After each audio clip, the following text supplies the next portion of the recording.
अस्सलाम वालेकुम dear students, मैं हूं मोहम्मद ज़ीशान राजपूत, आपका ऑनलाइन फिजिक्स टीचर। एक बार फिर हाजिर हूं आपकी खिदमत में। आज हम चैप्टर नंबर 3 के न्यूमेरिकल्स को सॉल्व करेंगे, जिसमें हमारे पास चैप्टर नंबर 3 का जो पहला न्यूमेरिकल है वो आपकी स्क्रीन पर शो हो रहा होगा कि एक कार है, a car weighing 9800 न्यूटन, जिसका वजन है 9800 Newton, is moving with a speed of 40 kilometre per hour, जो कि 40 किलोमीटर पर आवर की रफ्तार से चल रही है। On the application of brakes, और जब हमने उसके ऊपर ब्रेक लगाया, फोर्स अप्लाई की, इट कम्स टू रेस्ट, वो जो है रेस्ट में आ गई। After travelling a distance of 50 metre, लेकिन उसने डिस्टेंस कितना कवर कर लिया इस दौरान, वो है 50 मीटर का। तो हमसे पूछा जा रहा है कि calculate the average retarding force, कि इस पर हमने ब्रेक के जरिए कितनी फोर्स अप्लाई की है जिसकी वजह से ये जो कार है वो रुक गई है। मतलब कि एक कार है जिसका वजन हमें दिया हुआ है 9800 न्यूटन, और जो वो वेलोसिटी से जो मूव कर रही है, जो उसकी रफ्तार है, वो हर घंटे के अंदर 40 किलोमीटर का फासला तय कर रही है। लेकिन हम क्या करेंगे, पहले इसकी जो इनिशियल वेलोसिटी हमें दी गई है किलोमीटर पर आवर में, उसको हम कन्वर्ट करेंगे मीटर पर सेकंड में। तो मीटर पर सेकंड में कन्वर्ट करने के लिए हम क्या करेंगे, 40 को मल्टीप्लाई करेंगे 1000 से, और फिर डिवाइड करेंगे 3600 से, क्योंकि 1 किलोमीटर के अंदर 1000 मीटर होते हैं और 1 घंटे के अंदर 3600 सेकेंड होते हैं। जब हम 40 को मल्टीप्लाई करेंगे 1000 से और फिर उसको डिवाइड करेंगे 3600 से, तो हमारे पास आंसर आएगा 11.11 मीटर पर सेकेंड। और डेफिनेटली जब हम कार के ऊपर ब्रेक अप्लाई कर देंगे, वो रेस्ट में आ गई, जैसा कि हमें न्यूमेरिकल में बताया गया है स्टेटमेंट में, तो उसकी फाइनल वेलोसिटी क्या हो जाएगी, वो हो जाएगी 0। ठीक है। और उसने डिस्टेंस कितना कवर कर लिया इस दौरान, वो कर लिया 50 मीटर का। हमसे पूछा गया है फोर्स, लेकिन हमें दिया गया है वेट। ठीक है। अब देखिए, फोर्स के फार्मूले के अंदर दो चीजें आती हैं। यहाँ पर ये लिखा हुआ है, फोर्स का formula F is equal to M A. एक आती है मास, दूसरा आता है एक्सीलरेशन। ना तो हमें मास गिवन है, ना ही एक्सीलरेशन, तो हम पहले मास कैलकुलेट करेंगे और उसके बाद हम एक्सीलरेशन मालूम करेंगे, फिर दोनों को मल्टीप्लाई करके हम फोर्स कैलकुलेट करेंगे। तो देखिए, सॉल्यूशन के अंदर सबसे पहले मैंने लिखा W is equal to M G, के वेट का ये फार्मूला होता है कि अगर आपका मास है 50 केजी, तो अगर आप उसको 9.8 या 10 से मल्टीप्लाई करोगे जी की वैल्यू से, जी हमारे पास है एक्सीलरेशन ड्यू टू ग्रेविटी, तो इसको अगर मल्टीप्लाई करोगे मास को, तो हमारे पास वेट आ जाता है। इसी तरीके से अगर आपको वेट दिया हुआ है, मास गिवन है, मास मालूम करना है, तो जी को उठाकर उस तरफ ले जाओ, तो मास का फार्मूला बन गया। मास का फार्मूला क्या बना, weight divide by acceleration due to gravity. ठीक है जी। तो वेट हमें दिया हुआ है 9800, वो हमने पुट किया, जी की वैल्यू 9.8 कांस्टेंट है। तो हम जब इसको सोल्व करेंगे, हमारे पास आ जाएगा 100। 9800 को डिवाइड करो 9.8 के साथ, 9.8 से, तो हमारे पास आंसर आ जाएगा 100 किलोग्राम, 100 किलोग्राम। अब रही बात एक्सीलरेशन की, तो एक्सीलरेशन मालूम करने के लिए हमारे पास ये इक्वेशन ऑफ मोशन मौजूद है, 2as is equal to V F square minus V I square. अब यहाँ पर a एक्सीलरेशन है, s डिस्टेंस है, v है final velocity, vi initial velocity. तो इनिशियल वेलोसिटी भी हमारे पास मौजूद है, फाइनल वेलोसिटी की भी वैल्यू हम 0 पुट कर सकते हैं, s की वैल्यू भी हमारे पास मौजूद है। 2 कांस्टेंट नंबर है, a हमें मालूम करना है। तो अगर हम यहाँ से 2 और s, ये 2 और ये s, इसको उठाकर इस तरफ ले आए, तो यहाँ पर ये a के साथ मल्टीप्लाई कर रहे हैं, इस तरफ आने के बाद ये इसके साथ डिवाइड करेंगे, तो हमने ये फार्मूला बना लिया एक्सीलरेशन का। तो अब देखें, वी एफ की जगह पे हमने 0 पुट कर दिया माइनस फार्मूले का, वी आई की जगह पे हमने उसकी वैल्यू पुट कर दी 11.11, जो हमने कैलकुलेट की यहाँ पर। और उसके बाद डिवाइड में 2 और एस की वैल्यू है 50। और अब हमारे पास जब हम इनको तो स्क्वायर करेंगे, तो 0 एक खत्म हो गया। जब हम 11.11 का स्क्वायर करेंगे, तो आएगा 123.432, लेकिन नेगेटिव साइन साथ में रहेगा। और उसके बाद 2 को 50 से मल्टीप्लाई करेंगे तो 100। अब देखें, हम जब इसको सोल्व करेंगे, 123.432 डिवाइड बाय 100, तो हमारे पास आंसर आएगा 1.2343 मीटर पर सेकेंड स्क्वायर। देखिए, यहाँ पर नेगेटिव साइन आ रहा है, तो मतलब ये है कि ये डी एक्सीलरेशन है, रिटार्डेशन है। मतलब कि एक्सीलरेशन होता है वेलोसिटी में चेंज, स्पीड में चेंज। अगर वेलोसिटी कम हो जाए तब भी चेंज आ गया, वेलोसिटी ज्यादा हो जाए तब भी चेंज आ गया। जब वेलोसिटी किसी ऑब्जेक्ट की बढ़ती है तो हम उसको कहते हैं पॉजिटिव एक्सीलरेशन, और जब वेलोसिटी कम होती है एक्सीलरेशन तो वहां भी पैदा हुआ, लेकिन हम उसको नाम देते हैं नेगेटिव एक्सीलरेशन का या डी एक्सीलरेशन का। तो इसीलिए यहाँ पर आप देखिए जब हमने ब्रेक अप्लाई किया है तो इसकी पहले वेलोसिटी थी 40 किलोमीटर पर आवर या फिर 11.11 मीटर पर सेकेंड, लेकिन ब्रेक अप्लाई करने के बाद वो कम होकर कितनी हो गई, 0। तो कम हुई है, तो यहाँ पर एक्सीलरेशन नेगेटिव पैदा होगा, मतलब कि हर सेकंड में इसकी वेलोसिटी में जो कमी आ रही है वो है 1.2343 मीटर। अब हमारे पास सिंपल सी ये चीज है, ये फार्मूला है F is equal to M A. हमें फोर्स मालूम करनी है तो हमें मास तो कैलकुलेट हमने कर लिया यहाँ पर 100, ए भी हमने अभी यहाँ पर कैलकुलेट कर लिया, तो हम इसको पुट करेंगे सिर्फ। अब देखें यहाँ पर मसला ये है कि ए की वैल्यू हमारे पास होगी नेगेटिव में, ठीक है। जब हम ये पुट करेंगे और इन दोनों को आपस में मल्टीप्लाई करेंगे 343, जब आपस में इनको मल्टीप्लाई करेंगे तो हमारे पास आंसर आएगा 12,1234.3, ठीक है, मतलब कि 1234.3, 1234.3 इतने न्यूटन हमारे पास ये फोर्स आ गई। लेकिन इसके पास भी नेगेटिव साइन है, मतलब कि ये भी रिटार्डिंग फोर्स है, ये डीएक्सेलरेशन पैदा करने वाली फोर्स है, ये वो फोर्स है जो ऑब्जेक्ट की वेलोसिटी को कम करेगी। आप इसको नोट कर लें, उसके बाद हम प्रॉब्लम नंबर 2 की जानिब चलते हैं। अब है हमारे पास प्रॉब्लम नंबर 2। प्रॉब्लम नंबर 2 आपकी स्क्रीन पर शो हो रही होगी कि अ हेलीकॉप्टर वेट्स 3920 न्यूटन। एक हेलीकॉप्टर है जिसका वजन है 3920 newton. Calculate the force on it if it is ascending at the rate of 2 metre per second square. अब देखें इस न्यूमेरिकल के दो पार्ट हैं। पहला पार्ट मैंने आपको पढ़कर सुनाया है कि एक हेलीकॉप्टर है जिसका जो वजन है वो है 3920 न्यूटन, और वो 2 मीटर पर सेकेंड स्क्वायर के एक्सीलरेशन से अपवर्ड डायरेक्शन में मूव कर रहा है। असेंडिंग का मतलब होता है अपवर्ड डायरेक्शन में मूव करना, ऊपर की तरफ आना। इस तरीके से ये हमारे पास एक हेलीकॉप्टर है, इसका जो वजन है वेट वो है 3920 न्यूटन, और ये जिस एक्सीलरेशन के साथ ऊपर जा रहा है हर सेकंड के बाद इसकी वेलोसिटी में 2 मीटर पर सेकंड का चेंज आ रहा है। तो हमसे कहा गया है कि उसके ऊपर लगने वाली फोर्स कैलकुलेट करें। उसके बाद इसका दूसरा पार्ट ये है कि what will be the force on helicopter is if it is moving up with constant speed. एक पार्ट तो ये हुआ जिसमें हमें बताया गया है कि इसके ऊपर एक्सीलरेशन है, इसके अंदर एक्सीलरेशन है 2 मीटर पर सेकेंड स्क्वायर का।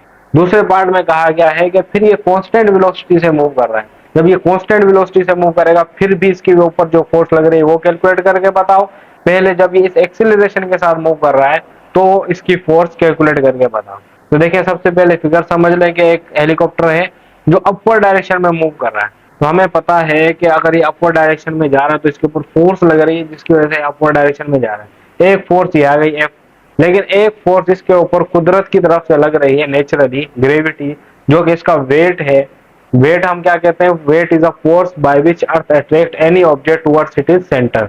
वेट वजन वो फोर्स होती है जो जमीन किसी ऑब्जेक्ट पर लगाती है ताकि उस ऑब्जेक्ट को अपने सेंटर की तरफ अट्रैक्ट कर सके। तो हमारे पास वेट है डाउनवर्ड डायरेक्शन में, लेकिन जैसा कि न्यूमेरिकल में बताया गया है कि ये हेलीकॉप्टर अपवर्ड डायरेक्शन में जा रहा है, मतलब ये वाली फोर्स ज्यादा है और वेट कम है। तो हमने यहाँ पर ये चीज लिख दी कि अपवर्ड डायरेक्शन में जो फोर्स है एफ अप, अपवर्ड डायरेक्शन में जो फोर्स है वो वेट के मुकाबले में ज्यादा है, ठीक है। अब हम नेट फोर्स अगर निकालनी है हमें कि इसके ऊपर ओवरऑल फोर्स कितनी लग रही है, तो हम क्या करेंगे भाई, एफ अप में से माइनस करवा दो वेट को, तो हमारे पास टोटल फोर्स आ जाएगी। अब हमने क्या किया, फोर्स का फार्मूला ओपन कर दिया। फोर्स का फार्मूला होता है एम ए, यहाँ पर F up as it is लिखा माइनस एम जी। अब यहां से हमने क्या किया, वेट का फार्मूला खोल दिया, mass into acceleration due to gravity, और जब हम इस m और g को उठाकर इज इक्वल टू के उस तरफ लेकर जाएंगे तो ये नेगेटिव साइन कन्वर्ट हो जाएगा पॉजिटिव साइन में। मतलब यहाँ पर एम जी माइनस में है, वहां पर जाकर प्लस के हो जाएंगे, तो हमारे पास एफ अप का यहाँ पर एक फार्मूला बन गया कि upward force acting on this helicopter will be can be calculated by this formula. मतलब कि अपवर्ड फोर्स जो इस हेलीकॉप्टर के ऊपर लग रही है वो हम इस फार्मूले के जरिए कैलकुलेट कर सकते हैं। सबसे पहले ये यहाँ पर मैंने साइड में थोड़ी सी चीज सोल्व की हुई है, क्योंकि हमें मास की इसके अंदर जरूरत पड़ेगी। यहाँ पर भी मास है, यहाँ पर भी मास है, तो हमें मिला हुआ है वेट। लेकिन अभी पिछले वाली न्यूमेरिकल में भी हमने देखा है कि अगर हमें वेट मालूम हो तो हम मास कैलकुलेट कर सकते हैं। तो जैसा कि हमारे पास फॉर्मूला है वेट का, weight is equal to mass into acceleration due to gravity, W is equal to M G. यहाँ से m का फार्मूला बनाना है तो g को उस तरफ लेकर जाएंगे, जो यहाँ पर m का फार्मूला बन जाएगा W divide by small g। तो वेट की वैल्यू तो हमें पता है 3920 न्यूटन, और उसके बाद डिवाइड में हमारे पास क्या है g की वैल्यू कांस्टेंट है 9.8। इसको आप सोल्व करेंगे तो हमारे पास आंसर आएगा 400 किलोग्राम। 400 किलोग्राम हमने मास कैलकुलेट कर लिया। अब सिंपल हम क्या करेंगे, फार्मूले में पुट करेंगे, क्योंकि हमारे पास एक्सीलरेशन पहले ही मौजूद है, ये ए, और मास हमने कैलकुलेट कर लिया, जी की वैल्यू कांस्टेंट है। तो मैंने एक बार दोबारा ये फार्मूला लिख दिया कि एफ अप बराबर है M A plus M G के। तो अब हमारे पास m की वैल्यू 400 किलोग्राम, a की वैल्यू 2 प्लस m की वैल्यू दोबारा 400, फिर g की value 9.8 is equal to f upward.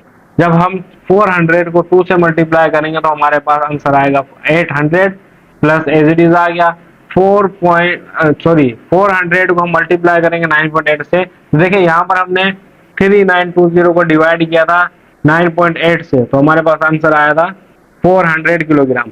अब 400 किलोग्राम को दोबारा अगर 9.8 से मल्टीप्लाई करेंगे तो सेम वही हमारे पास आंसर आ जाएगा। ठीक है, तो हमारे पास आ गया 3920 अपवर्ड।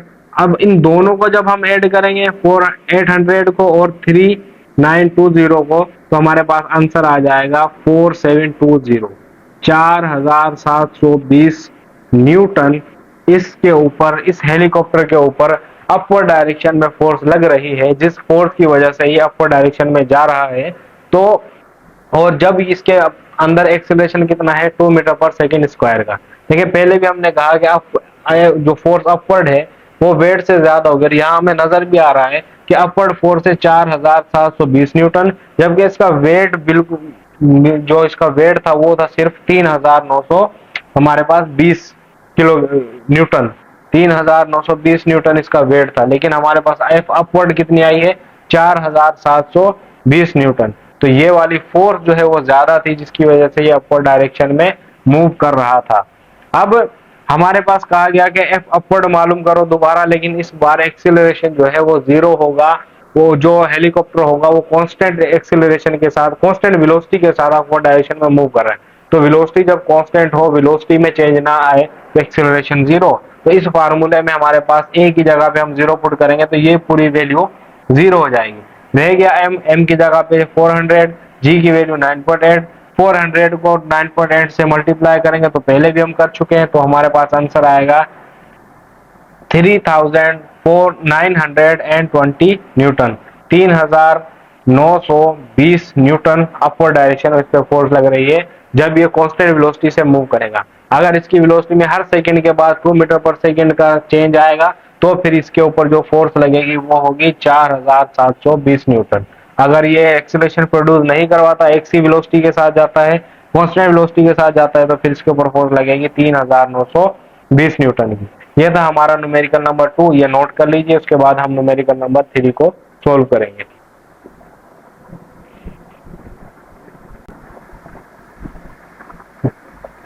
ओके स्टूडेंट्स, अब है हमारे पास प्रॉब्लम नंबर 3।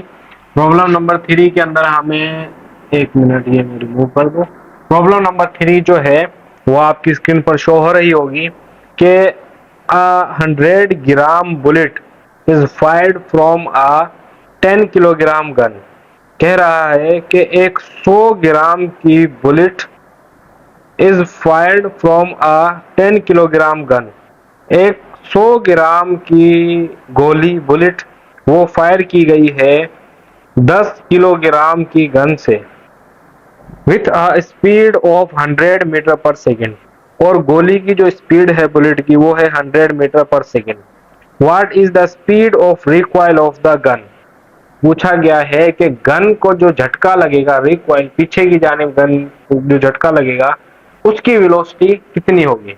अब इसको यूं समझें कि हमारे पास एक गन है, उस गन का जो मास है वो है 10 किलोग्राम, और उस गन में से जो एक बुलेट फायर की गई है सामने, उसका जो मास है वो है हमारे पास 100 ग्राम। 100 सिर्फ ग्राम, 100 ग्राम को अगर हम किलोग्राम में कन्वर्ट करें तो वो होगा 0.1 किलोग्राम। अब हमसे पूछा गया है कि ये बुलेट आगे जा रही है, और इसके आगे जाने की वजह से, क्योंकि न्यूटन का लॉ है for every action there is an equal and opposite reaction, तो ये जो हमारी गन है इसको पीछे की तरफ धक्का लगे, रिकॉइल, तो इसकी जो वेलोसिटी है आगे जाने की वो तो हमें बताई गई है 100 मीटर पर सेकेंड, कि ये बुलेट एक सेकेंड के अंदर 100 मीटर का फासला तय करेगी। तो ये जो गन है, ये जो पीछे की जानिब रिकॉइल हुई है, इसकी वेलोसिटी कितनी होगी ये हमें कैलकुलेट करना है। तो हमें मास ऑफ गन दिया हुआ है 100 किलोग्राम, मास ऑफ बुलेट जिसको मैंने M1 कहा है वो है 0.1 किलोग्राम, और मास ऑफ गन को मैंने M2 कहा है वो है 10 किलोग्राम। वेलोसिटी ऑफ बुलेट को, जैसे मास को इसके मैंने 1 कहा, उसी तरीके से इसकी वेलोसिटी को भी 1 कहा, वो है 100 मीटर पर सेकेंड। इसी तरीके से गन की जो वेलोसिटी है उसको मैंने V2 कहा, वो हमें मालूम करनी है। अब V1 और V2 क्यों कहा, M1 और M2, वो इसलिए कि इस न्यूमेरिकल के अंदर हमें law of conservation of momentum को यूज करना होगा। Law of conservation of momentum कहता है कि अगर एक आइसोलेटेड सिस्टम हो तो उसमें कोलिजन से पहले और कोलिजन के बाद का मोमेंटम हमेशा सेम रहेगा। अच्छा, दोनों ही चीजें, ये कोलिजन होने से पहले, गोली फायर करने से पहले रेस्ट में थी, बुलेट भी रेस्ट में थी तो उसकी इनिशियल वेलोसिटी 0, और गन भी रेस्ट में थी तो उसकी भी इनिशियल वेलोसिटी 0। याद रखें कि बुलेट फायर होने से पहले इन दोनों की वेलोसिटीज को हम यू से शो करवाएंगे, और फायर होने के बाद, दोनों का कोलिजन होने के बाद, फिर हम इनकी वेलोसिटीज को वी से शो करवाएंगे। तो हमारे पास सॉल्यूशन हम करते हैं कि law of conservation of momentum कहता है कि momentum of body 1 plus momentum of body 2, ठीक है, ये बिफोर कोलिजन की बात हो रही है, वो बराबर होगा कोलिजन के बाद के मोमेंटम का। भाई ये मोमेंटम है बुलेट का और ये मोमेंटम है गन का, इसका सम करो, और फिर कोलिजन के बाद बुलेट का मोमेंटम और गन का मोमेंटम, इसका सम करो, तो ये हमेशा बराबर आना चाहिए। ठीक है, ये है law of conservation of momentum. अब हमारे पास, लेकिन हमारे पास कंडीशन ये है कि सिस्टम आइसोलेटेड हो। अब हम इस ही फार्मूले को यूज करेंगे, तो हमें वैल्यूज मिली हुई हैं। M1 मतलब के मास ऑफ बुलेट वो हमें मिला हुआ है 0.1 किलोग्राम। सॉरी, यहाँ पर ये कन्वर्ट किए बगैर मैंने लिख दिया 0.1 किलोग्राम।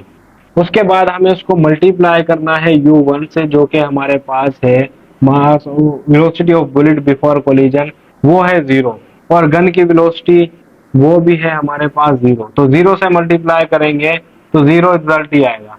फिर प्लस M2 की वैल्यू है 10 के जी, U2 की वैल्यू है 0, तो ये भी 0 हो गया। तो एक 0 ये, एक 0 ये, दोनों का अगर ऐड भी करेंगे तब भी हमारे पास 0 आंसर ही आएगा। तो ये वाली जो राइट हैंड साइड है वो तो हमारे पास आ गई 0। उसके बाद इस वाली साइड की हम बात करें तो M1 की वैल्यू 0.1, V1 उसकी वैल्यू है हमारे पास 100, V1 जो है वो है 100 मीटर पर सेकेंड।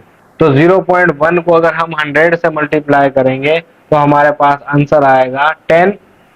ठीक है, ये प्लस आ गया फार्मूले का 10, जो हमारे पास M2 की वैल्यू दी गई है 10 किलोग्राम। V2 हमें मालूम करना है, क्योंकि V2 हमारे पास क्या है, velocity of gun. Velocity of gun हमें मालूम करनी है कि कितनी वेलोसिटी से वो पीछे की जाने धक्का खाएगी। तो देखिए सिंपल सी चीज है, ये तो 0 हो गया। यहाँ से इस 10 को उठाकर अगर हम इज इक्वल टू के तरफ लेकर जाएंगे तो ये अपना साइन चेंज कर देगा। यहाँ पर ये प्लस में है, कुछ भी नहीं लगा हुआ तो समझ लेंगे ये प्लस है, वहां पर जाएगा तो माइनस का हो जाएगा। अब यहाँ पर रह गया 10 V2। अब V2 हमें मालूम करना है तो इसको अलग करना होगा। तो इस 10 को उठाकर इज इक्वल टू के तरफ लेकर आएंगे तो ये इस 10 के साथ डिवाइड करेगा। तो इस दोनों को अगर हम डिवाइड करें तो आंसर आएगा हमारा 1। तो 1, लेकिन नेगेटिव साइन रह गया, तो V2 की वैल्यू होगी -1। अब इसके साथ माइनस का निशान क्यों आ रहा है, क्योंकि देखें जब बुलेट फायर होगी तो बुलेट सामने की जानिब जाएगी, तो इसकी वेलोसिटी हमारे पास क्या थी, बुलेट की वेलोसिटी थी V1, वो थी हमारे पास 100 मीटर पर सेकेंड। लेकिन जो गन है वो पीछे की जानिब जाएगी, तो इसकी वेलोसिटी हमने निकाली है 1 metre per second, 1 metre per second. लेकिन इस वेलोसिटी और V2 इन दोनों की डायरेक्शन अपोजिट है, इसीलिए इसके साथ नेगेटिव साइन आएगा। वेलोसिटी V1 आगे है, V2 की डायरेक्शन उसके बैकवर्ड है, उसके अपोजिट डायरेक्शन में, इसीलिए इसके साथ नेगेटिव साइन आ गया। तो यह था हमारा न्यूमेरिकल नंबर 3। उसके बाद हम चलते हैं न्यूमेरिकल नंबर 4 की जानिब, तब तक आप इसको नोट कर लीजिए।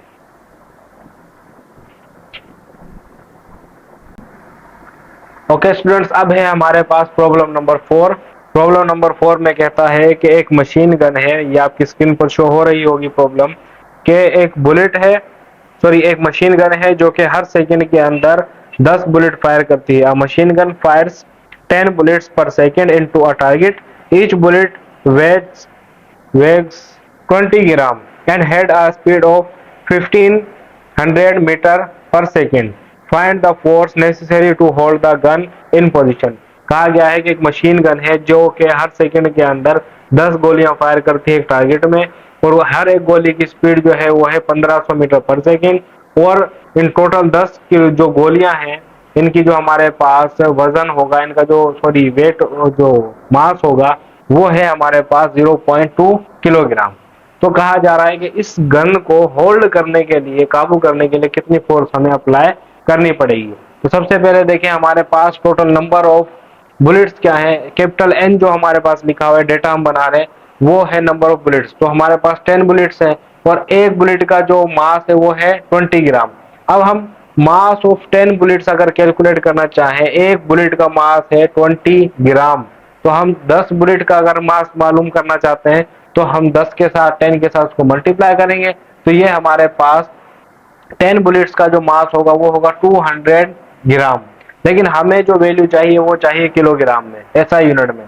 तो हम 200 को 100 से डिवाइड करवाएंगे तो हमारे पास आंसर आएगा, सॉरी 100 से नहीं, 1000 से अगर हम मल्टीप्लाई डिवाइड करवाएंगे तो हमारे पास आंसर आएगा 0.2 किलोग्राम। मैं इसको थोड़ा सा चेक भी कर लूं कि हमारे पास 200 को अगर हम, एक मिनट कैलकुलेटर, ठीक है, 1000 से अगर हम डिवाइड करवाएं तो हमारे पास आंसर आता है 0.2 किलोग्राम। तो अब देखें हमारे पास ये चीज आ गई, मास आ गया 10 बुलेट्स का, वो है 0.2 किलोग्राम। अब हमें बताया गया है कि जो गोली है, जो फायर करने से पहले जो हमारे पास वेलोसिटी है वो है 0। भाई जब गोली फायर नहीं की तो गन की और उसकी वेलोसिटी हमारे पास 0 है, लेकिन फायर करने के बाद हमारे पास जो फाइनल वेलोसिटी है वो है 1500 मीटर पर सेकेंड। हमसे पूछा गया है फोर्स बताओ, तो हम सिंपल ये फार्मूला लगाएंगे, F=ma। यहाँ पर हम m और a का फार्मूला खोल देंगे, vf minus vi divide by T. हमें पता है कि इनिशियल वेलोसिटी है हमारे पास 0, फाइनल वेलोसिटी जो बुलेट की है हमारे पास वो है हमारे पास 1500 मीटर पर सेकेंड। भाई बुलेट जब फायर नहीं की तो रेस्ट में 0 है उसकी इनिशियल वेलोसिटी, फायर कर दी तो अब उसकी वेलोसिटी है 1500 मीटर पर सेकेंड। हर एक सेकंड के अंदर वो कितना कवर कर रही है, 1500 मीटर, तो मतलब टाइम कितना ले रही है, 1 सेकंड का। तो टाइम के लिए हमने 1 लिखा, फासला इन्होंने कितना कवर किया है, 1500 मीटर।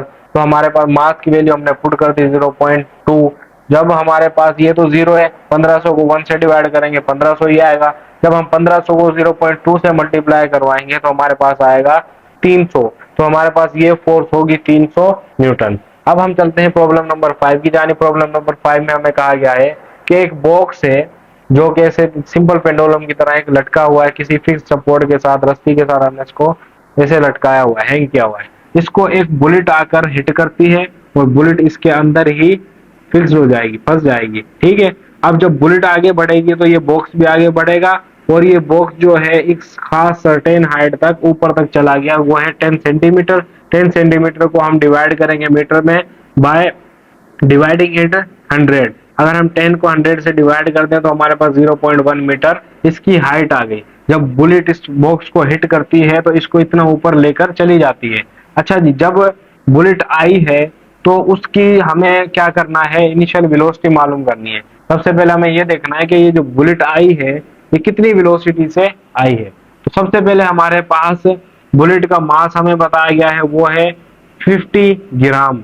50 ग्राम को अगर हम किलोग्राम में कन्वर्ट करें तो वो आएगा 0.050 किलोग्राम। ये हमें बुलेट का मास पता चल गया। जबकि इस बॉक्स का जो मास होगा वो होगा M2 और वो होगा 10 किलोग्राम। और बॉक्स भी फिलहाल तो वो गोली लगने से पहले ये जो हमारे पास जो है रेस्ट में था, तो इसकी वेलोसिटी जो होगी वो जीरो, कोलिजन से पहले वाली इसकी वेलोसिटी जीरो, और U1 हमें मालूम करना है। और अब देखें, जब इसके गोली ने इसको हिट किया, अब गोली और बॉक्स दोनों एक ही साथ आगे की तरफ बढ़ रहे हैं, तो हमारे पास आफ्टर कोलिजन जो हम V2 और V1 इनको डिस्क्रिमिनेट किया करते थे वो अब हम नहीं करेंगे। हम कहेंगे कि V1 और V2 दोनों बराबर हैं, मतलब जो बुलेट की वेलोसिटी होगी वही इस बॉक्स की वेलोसिटी होगी। तो इसको हमने सिंपल एक ही सिंबल से शो करवाया V से। हम लगाएंगे law of conservation of momentum. तो इसके अंदर हमारे पास M1 की वैल्यू है 0.050, जो हमने यहाँ पर कन्वर्ट की थी, जो कि हमारे पास बुलेट का मास था 50 ग्राम। 50 ग्राम को हमने कन्वर्ट करवाया किलोग्राम में, तो हमारे पास आ गया 0.050 किलोग्राम। उसके बाद हमारे पास U1 हमें मालूम करना है, तो उसका सिर्फ सिंबल पुट करेंगे। फिर है M2। M2 हमारे पास इस बॉक्स का मास है, वो है हमारे पास 10 किलोग्राम, तो 10 पुट किया। जबकि इसकी वेलोसिटी गोली लगने से पहले है जीरो, तो हमने जीरो पुट कर दी। कोलिजन से पहले की बात हो रही है। कोलिजन के बाद हमारे पास M1 वो है 0.050, और V1 वो भी है, उसको हमने कोई सिंबल नहीं दिया V1 V2, क्योंकि कोलिजन के बाद बुलेट और बॉक्स की दोनों की वेलोसिटी सेम होगी, तो इसको हमने V रखा। M2 है 10 किलोग्राम, और V2 की जगह पे हमने सिंपल V ही रखा है। चाहे V1 आए या V2 आए तो हम सिर्फ V पुट करेंगे। तो अब देखें यहाँ पर ये तो आ गया 0.050 मल्टीप्लाई बाई U1, ये हमने लिख दिया। और 10 को मल्टीप्लाई करेंगे जीरो से तो जीरो, और उसके बाद is equal to 0.050V plus 10V, ये चीज आ गई। अब 0.050 को हम ऐड करेंगे 10 के साथ, तो हमारे पास कितना आ जाएगा 10.050, और यहाँ पर इसको जीरो से ऐड करेंगे तो कोई इफेक्ट नहीं आएगा, तो 0.050 U1। अब हमें इसको U1 को अकेला करना है, तो इस पूरे फैक्टर को उठाकर, ये 0.050 को उठाकर हम इज इक्वल टू के इस तरफ लाएंगे, तो ये 10.050V के साथ डिवाइड करेगा 0.050। तो जब हम इसको सोल्व करेंगे तो ये आएगा 201V। अब हमें इस V की वैल्यू कैलकुलेट करनी पड़ेगी, ताकि हम उस वैल्यू को इसके साथ मल्टीप्लाई करें तो हमें U1 की वैल्यू मिल जाए। अब देखें हमारे पास एक और लॉ है, वो है law of conservation of energy. मतलब के जितना काइनेटिक एनर्जी में लॉस होगा उतनी ही पोटेंशियल एनर्जी बढ़ेगी। ठीक है, अब देखें हमारे पास यहाँ पर गोली जो है उसने इसको हिट किया, तो इसकी जाहिर सी बात है काइनेटिक एनर्जी कुछ ना कुछ कम होगी। अब ये अपवर्ड डायरेक्शन में मूव कर रहा है, अपवर्ड डायरेक्शन में मूव कर रहा है, तो कौन सी वेलोसिटी बढ़ेगी, potential energy, gravitational potential energy बढ़ेगी, क्योंकि ग्रेविटेशनल पोटेंशियल एनर्जी हाइट की वजह से इसके अंदर स्टोर होती है। तो हमने सिंपल क्या किया, जितनी कमी काइनेटिक एनर्जी में आएगी उतना ही ज्यादा इजाफा होगा पोटेंशियल एनर्जी में। दोनों की वैल्यू हमने फार्मूले पुट किए। काइनेटिक एनर्जी का फार्मूला हाफ mv² और पोटेंशियल एनर्जी का फार्मूला तो है mgh। m और m आपस में कैंसिल आउट हुआ, यहाँ बचा v², तो यहाँ बचा gh। 2 को इधर लेकर आएंगे 2gh। v का स्क्वायर खत्म करना है तो रेडिकल ऑन बोथ साइड, तो हमारे पास आंसर आ जाएगा v is equal to radical 2gh। 2gh है हमारे पास, 2 एक कांस्टेंट नंबर आ गया, g की वैल्यू 9.8 और h हमने यहाँ पर देखा है कि 0.1 सेंटीमीटर 0.1 मीटर है, पहले था 10 सेंटीमीटर, इसको हमने जो है कन्वर्ट किया मीटर में, तो यह आया 0.1 मीटर। तो हमने इसकी वैल्यू पुट की। इस पूरे ब्रैकेट को सोल्व करेंगे, पूरे रेडिकल को सोल्व करेंगे, तो हमारा आंसर आएगा 1.4। बोर्ड पे इतनी जगह थी नहीं, इसलिए मैंने ये डायरेक्ट लिख दिया। तो अब हमारे पास v की वैल्यू भी हमें मिल गई 1.4। सिंपल यहाँ पर लाकर इसको मल्टीप्लाई करेंगे, 201 के साथ मल्टीप्लाई होगा 1.4, तो हमारा आंसर आएगा 281.4 मीटर पर सेकेंड। तो इस तरीके से हमें इस U1 की वैल्यू भी मिल गई, जो कि है हमारे पास 281.4 आगे इसका यूनिट है मीटर पर सेकेंड। तो इस तरीके से ये हमारा क्वेश्चन नंबर 5 भी सोल्व हुआ, न्यूमेरिकल नंबर 5 भी हमने सोल्व कर लिया। अब हम चलते हैं क्वेश्चन नंबर 6 और 7 की जानिब।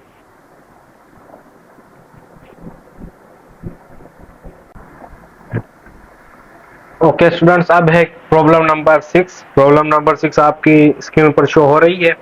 A 70 gram ball collides with another ball of mass 140 ग्राम। एक 70 ग्राम की बॉल एक दूसरी बॉल से टकराई जिसका मास है 140 ग्राम। ठीक है। The initial velocity of first ball is 9 metre per second. जो पहले वाली बॉल थी उसकी इनिशियल वेलोसिटी है 9 metre per second. To right while second ball is at rest. अब देखें ये राइट साइड पर है जो हमारे पास पहले वाली बॉल है, जबकि जो सेकेंड बॉल है वो रेस्ट पर है। ठीक है। After collision were perfectly elastic, बोल रहे हैं कि इस अब जब एक बॉल रुकी हुई है दूसरी आई टकराई और एक परफेक्ट इलास्टिक कोलिजन हुआ है। परफेक्ट इलास्टिक कोलिजन का मतलब है जिसमें काइनेटिक एनर्जी और मोमेंटम दोनों कंजर्व रहे। What would be the velocity of two balls after collision. अब बोल रहा है कि इन दोनों बाल्स की कोलिजन के बाद वेलोसिटी क्या होगी। v1 और v2 हमें मालूम करनी है। तो देखिए सबसे पहले डेटा हम बनाएंगे। m1 की वैल्यू दी हुई है 70 ग्राम, तो इसको हम 1000 से डिवाइड करके किलोग्राम में कन्वर्ट कर लेंगे। 0.070 किलोग्राम हो गई। m2 की वैल्यू दी हुई है 140 ग्राम, तो इसको 1000 से डिवाइड करेंगे तो 0.140 किलोग्राम आ गई। और u1 की वैल्यू ठीक है वो हमें दी हुई है 9 मीटर पर सेकेंड, जबकि एक बॉल हमारे पास रेस्ट में थी उसकी वेलोसिटी 0। हमें v1 और v2 दोनों मालूम करने हैं। तो अब देखें सबसे पहले फार्मूला है v1 का फार्मूला होता है 2m2u2 divide by m1 plus m2 plus u1 m2 minus m1 divide by m1 plus m2। यहाँ पर सिंपली 2 की जगह पे 2 पुट कर दिया, m2 की जगह पे हमने उसकी वैल्यू पुट कर दी 0.140। u2 जो है हमारे पास वो है 0, u2 की वैल्यू क्या है 0।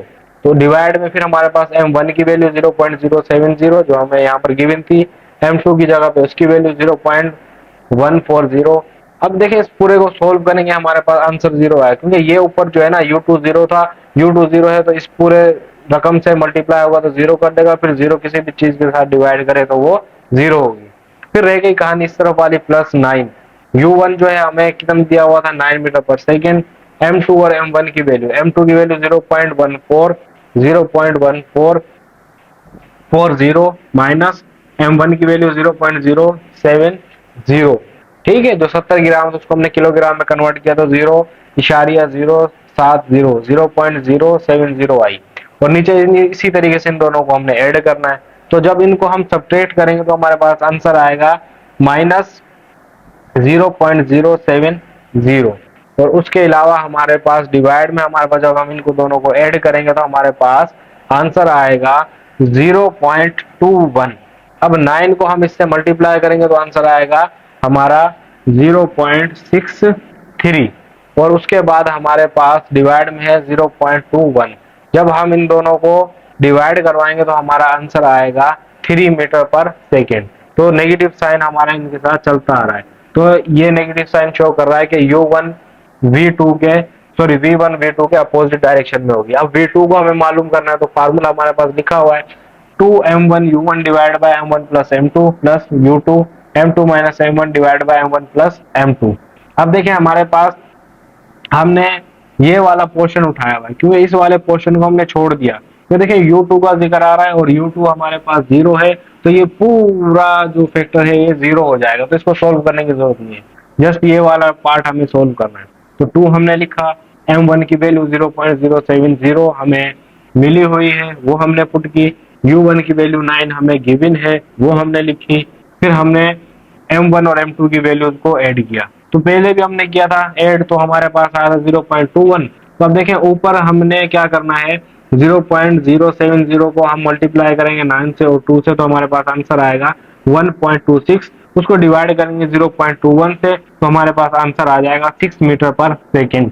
तो हमारे पास U2 की वैल्यू हमारे पास आई 6 मीटर पर सेकेंड और जबकि V1 की वैल्यू आई है 3 मीटर पर सेकेंड। तो नेगेटिव साइन शो करवाता है कि V2 के अपोजिट डायरेक्शन में क्या होगी, V1 होगी। अब हमारे पास लास्ट जो है न्यूमेरिकल रह गया, हम उसको सोल्व करेंगे, तब तक आप इसको नोट कर लीजिए।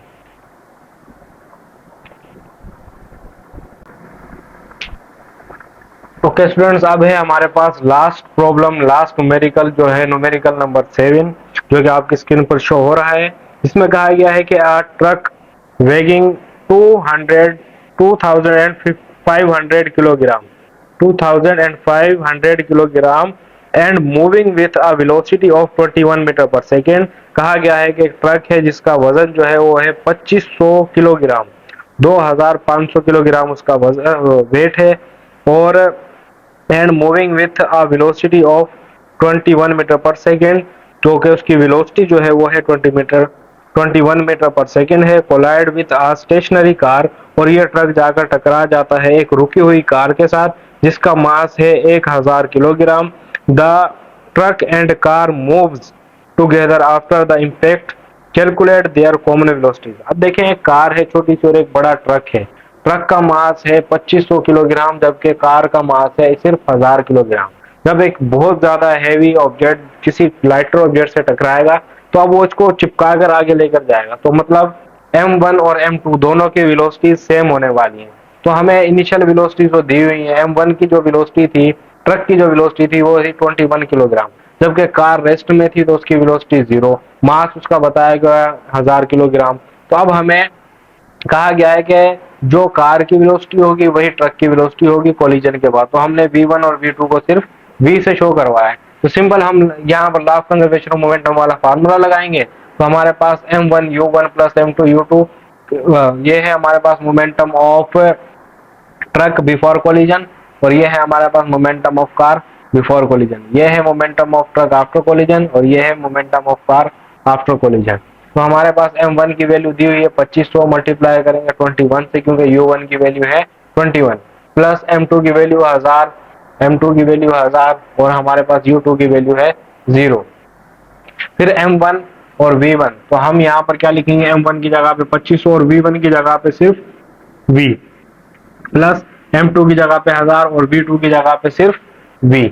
अब हमारे पास देखें ये वाला जो फैक्टर है, 2500 मल्टीप्लाई बाय 21, इसको एज इट इज लिखा हमने, प्लस ए सेम आ गया, 1000 को 0 से मल्टीप्लाई करेंगे तो 0 इज इक्वल टू 2500 और 1000, ये हो गया 3500 और V कॉमन आ गया। ठीक है, अब हमारे पास इन दोनों को अगर हम मल्टीप्लाई करें, 21 को मल्टीप्लाई करें 2500 से, तो हमारे पास आंसर आएगा 52500 इज इक्वल टू 3500 V। अब 3500 को उठाकर इज इक्वल टू सिर्फ अगर हम ले जाएं तो ये यहाँ पर आकर डिवाइड करेगा। तो जब हमारे पास 52500 से 3500 डिवाइड करवाएंगे तो हमारे पास आंसर आएगा 15, मतलब के 15 मीटर पर सेकेंड। तो दोनों की वेलोसिटी जो होगी वो होगी 15 मीटर पर सेकेंड। तो यहाँ पर हमने चैप्टर नंबर 3 जो कि था डायनामिक्स, उसकी तमाम न्यूमेरिकल्स को हमने सोल्व कर लिया। आई होप कि आपको ये मेथड समझ में आए होंगे, न्यूमेरिकल समझ में आए होंगे। मैंने स्टेप बाय स्टेप चीजों को सोल्व किया है। कुछ स्टेप्स होते हैं जो मैं डायरेक्ट जो है कैलकुलेशन लिख देता हूँ क्योंकि इतना टाइम नहीं होता, वीडियो जो है बहुत ज्यादा लंबी हो जाती है इस वजह से। तो इसके बाद हम चैप्टर नंबर 4 की जानिब चलेंगे, तो इंशाल्लाह उसके भी लेक्चर अपलोड करेंगे, उसको भी हम डिस्कस करेंगे। लेकिन आप एक काम करते जाइए कि हमारे चैनल को लाइक, शेयर और सब्सक्राइब लाजमी करते जाइए ताकि हमें और ज़्यादा अच्छे तरीके से काम करने की मोटिवेशन मिले। नेक्स्ट लेक्चर तक के लिए मुझे इजाज़त दीजिए। अल्लाह हाफ़िज़।